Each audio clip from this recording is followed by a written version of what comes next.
Forbes India presents M Connect, powered by Marmo Solution. Hello and welcome to another episode of M Connect, celebrating architectural excellence and innovation. I'm Radhika Sinha and today's theme is lessons in line and life. Because if there's one profession that keeps teaching you every step of the way, it's architecture.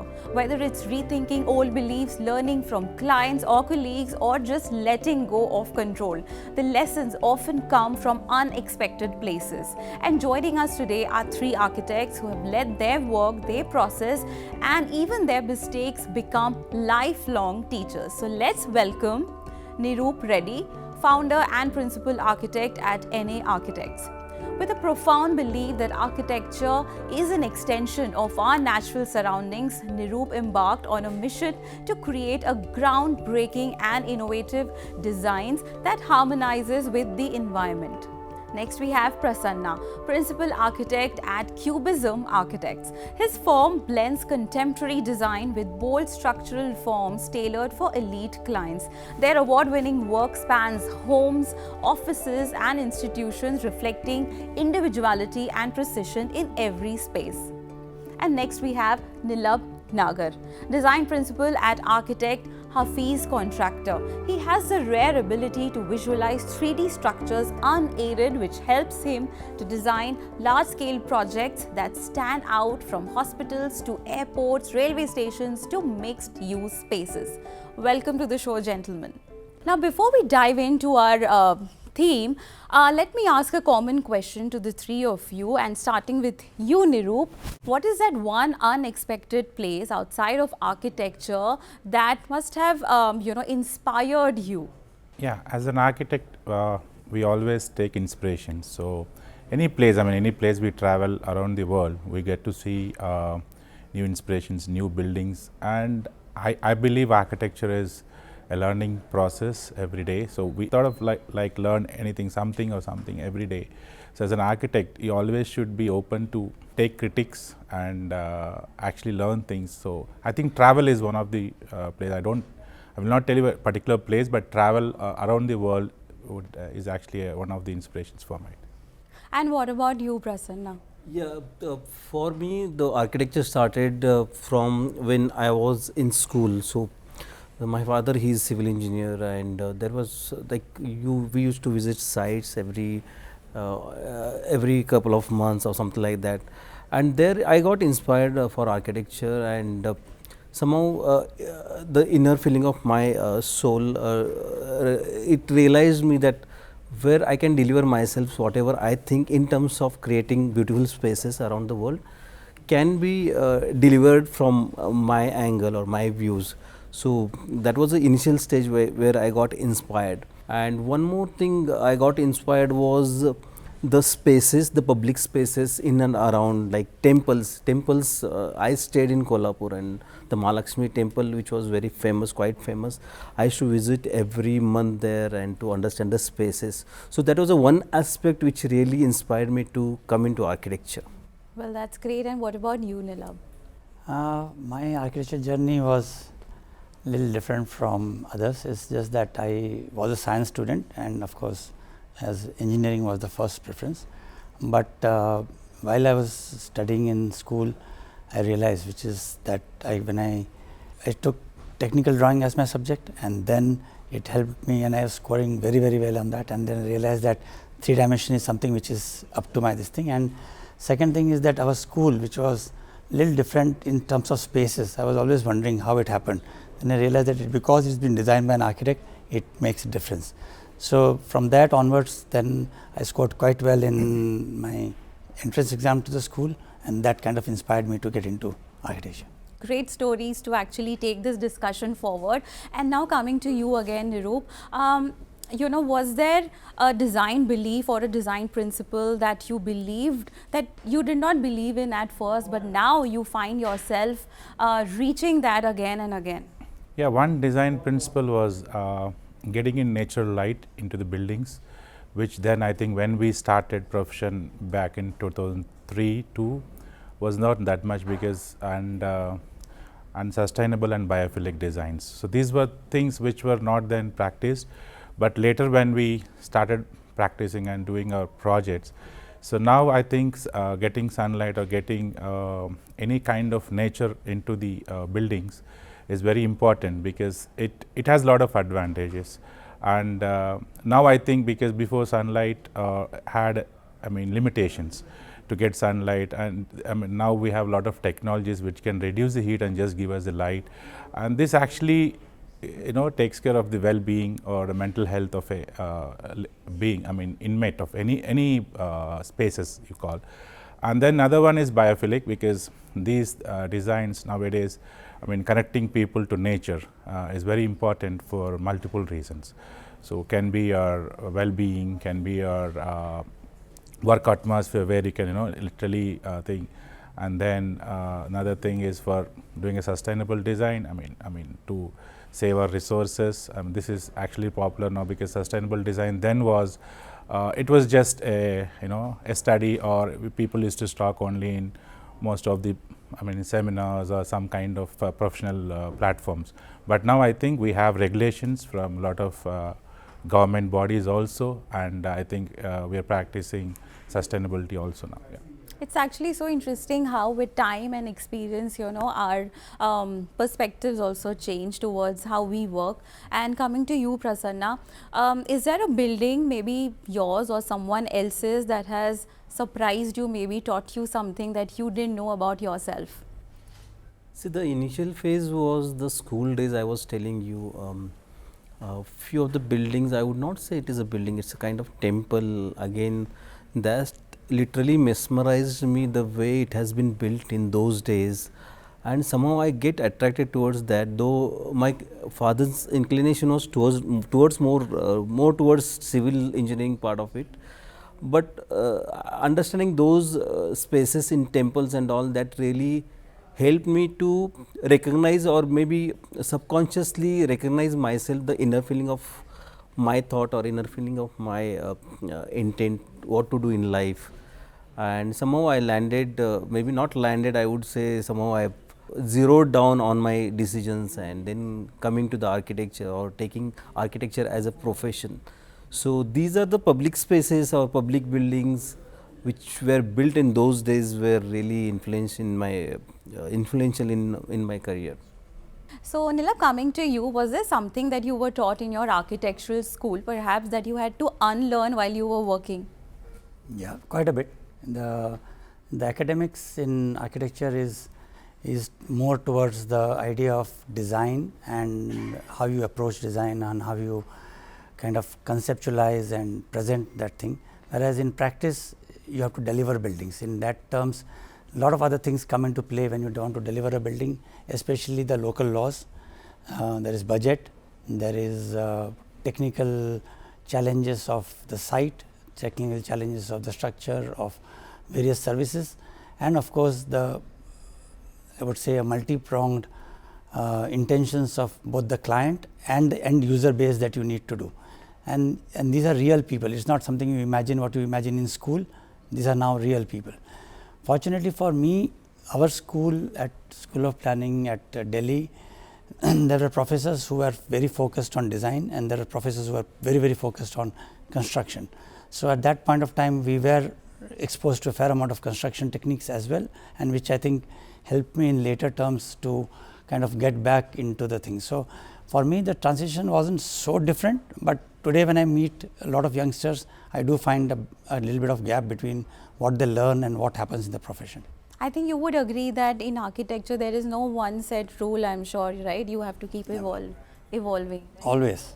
And Niroop, coming to you again, when you start working on a new brief, how do you mentally reset yourself? As an architect, there is no reset. See, basically as an architect, so for us every project is a new project. So everything is a new learning, new beginning. So it depends on the land use of the project, the brief from the client, is it a residence, is it a hospital, is it a mall, or so everything is a new, everything, every project for us. So as an architect, you have to be equipped with that. And then for us, at the end of the day, what we look as an architect is new projects, because we don't want to do the same things again and again. So, for us, so it is actually not difficult, because that is how we have to practice our profession.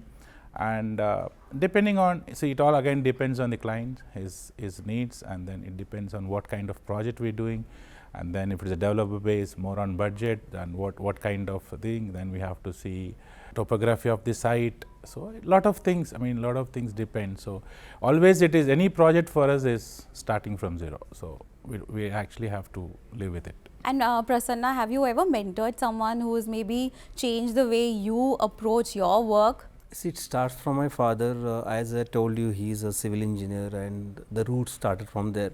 But particularly when I joined architecture as a profession, architect Charles Correa was a pivotal role in my life, and his buildings, you take Ayuka, you take Jaipur building. So, all his buildings were very inspirational, and the way he created those spaces, the buildings, the Pune Ayuka building is really in those days, the way he has conceptualized and executed.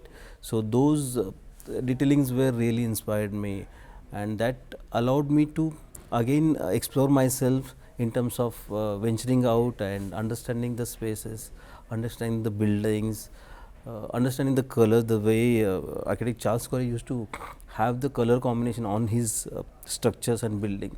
So, I would say Charles Correa was a pivotal inspiration behind my architecture profession. And Nilabh, coming to you, you know, what's the most humbling thing this profession of architecture has taught you time and again? That is, you're right. I mean, when we were school students, we are kind of put up on a pedestal saying that, oh wow, you guys are architects, you can now design the world and everything else in it. And there are certain books which have also put us up in a large pedestal as if we are the know-all people. But when you come into the profession and when you start meeting clients, you meet developers, you meet government engineers, you meet, and in fact you meet a fair amount of what they call themselves domain experts. In that situation, you realize that the approach that you have taught or what you have learned is not always true, and you have to keep your eyes and ears open to understand what they want and be respectful of their needs and everything else. Second thing you realize is that to whatever extent you do, whenever you feel like, when we've done, let's say, a fair amount of low cost housing, or we've done affordable housing, or we do that. But when you actually go and see how the people live and how they interact with things, that kind of, when you are sitting in the office and designing something, and when you go to the site and you see the actual ground conditions, it's a very, very humbling situation that people in general have struggle. They struggle whether they are moving in trains, they struggle when they are living in dilapidated spaces and all that, and that kind of really brings you down to the fact that what is it, what is our role? Do we need to provide that in society? Do we need to provide for all of them? Do we need to do this thing? So, that has been quite an humbling experience. I have worked with fair amount of across the economic strata of the country, and that has been a thing. Then second, also another humbling experience you realize is that sometimes the clients are highly knowledgeable. They have traveled the world far more than you have, whereas I am a fairly well traveled person, I would say that. But then you realize that even that person also has observed a certain thing, and then he tells you, see, have you seen that, and you know, do that, and that actually makes the dialogue far better, and it's quite nice to be able to get clients who are also as educated, and then it becomes a great the product, then the architecture and the buildings come out quite well. That's a beautiful thought. And coming to you, Prasanna, now, have you ever made big mistake, a blunder maybe in your profession, which has actually been like a blessing in disguise, where you ended up learning more? I would say every day for us is learning and unlearning. So, mistakes are like we have been taught in colleges that what is architecture and how you can plan, how the bubble diagrams can be created, and how the spaces can be allocated. And we were we have done those things without having any kind of professional experience and all in those days. So we started doing that. So as soon as you enter into a profession where everything is new for you, and there was one mistake, I would not say it is a mistake. I somehow I forgot to divide the staircase height with the risers, and it's like in the number of risers was the mistake. That was the first mistake when I started, and by the time they started casting, then I realized, and from that moment then it was kind of learning process for us. So then after that, then it's just experience and the knowledge what you have, and then how you absorb the things, and then you deliver into your profession. So I would say there are no major as such mistakes we have done, but yes, few things whatever we have created in terms of client's view, those are maybe for them it is not suiting for their lifestyle, it is not suiting for their needs or their requirements what they were expecting. But I would not say that is a mistake. I would say that it's just understanding the perspective. Maybe it is a different perspective in terms of my view and in terms of client's view. So these are the things we are. I think as an architect, I think everyone will agree here that every day is learning for us, and whatever we did yesterday, we think that that was a mistake. We should do something else today. So every day is new day for us. Now, before we wrap up this very interesting conversation that we are having, one last question to the three of you, starting with you again, Niroop. Has a film, a poem maybe, or a book ever inspired the way you approach your designs, and how did that show up in your work? I don't actually think that something has influenced, because maybe I have not watched or read books of that sort. But yeah, no, but for me the learning experience or the learning process was every building of mine. So whenever I used to create something better, maybe then I would have seen a better building or a better design in kind of our design journals. So I would feel, okay, maybe I can do better than this, or I have not done better. So for us, I think more than this, today I think we have Google. I mean, you search anything and you get the history of any building, whatever you want in the world. But before, it was not like that 10-15 years back. So whatever we used to get, even publishing our work was very difficult. So for us, design journals were more informative, and which used to give us more inspiration. Okay, design journals for you. And what about you, Prasanna? See, for me, when I was in second year of architecture, I just wanted to put it in very casual way. So there was one movie, though I studied in Maharashtra, there was one movie in Tamil Nadu, it's Thiruda Thiruda, and the music was given by A.R. Rahman, and I am a great fan of A.R. Rahman. There is one song in that movie which inspired me a lot. It is the song is Rasati. I don't know the meaning, but it is a Rasati or something. The entire song is just vocal, there are no instrument. If you happen to listen, you should listen. The way in 1994, A.R. Rahman created entire song, there is no instrument in that. Not a single instrument they have used. Just a vocal part, and he has played so much of variations only with the vocal thing. And that inspired me the kind of materials we use in architecture, the kind of the resources what we have, and how it can be utilized in a different way. And that song inspired me a lot in those days. And also it talks about the simplicity in your designs, right? Yes, to keep it always simple. Yeah, those inspirations are really like helpful me to understand myself, the kind of the nature what I have. So those are things we are implementing in our professional life. Great. And what about you, Nilabh? I have had the privilege of being surrounded by books quite a bit, both during school and as well as in our office. We are probably the largest library in the country. We have got about more than 4,000-5,000 books in our office. And that from the time I joined when I was doing my internship at Architect Hafeez Contractor, which is 35 years ago. And since then, we've been always surrounded by books. So there is a fair amount of information and inspirations did come out from the books. And if you were to ask me if certain films have influenced you, yes, some films which have got a social context to it. I mean, for example, I would say a movie called Witness. I don't know whether you've seen it. It's a long old movie where there's a community of Amish people who kind of build their own houses. There is no concept of an architect there. They kind of build their own houses. So 10 of the villagers or the people will come together and they'll build the house for that 11th guy. So, it's like that. So, and this whole movie was about how that whole community lives without technology at all, completely. So, some of those movies, and then of course you've got the high science fiction movies which show you the world which never existed. There's 20,000 Leagues Under the Sea, you've got Star Treks, you've got Star Wars, all of them definitely give you certain inspirations at some point or the other. But I would say books have been a great source of inspiration and knowledge. Great. So books, movies, music and journals for you. Well, it was a great conversation with the three of you. Thank you so much for joining us in our studio today. Thank you. Thank you. Thanks a lot. And that brings us to the end of another enriching session of M Connect. Today our guests did not just talk about the buildings they have created, but also about the lessons, shifts and turning points that shaped them along their way. I'm Radhika Sinha and you've been watching M Connect, celebrating architectural excellence and innovation.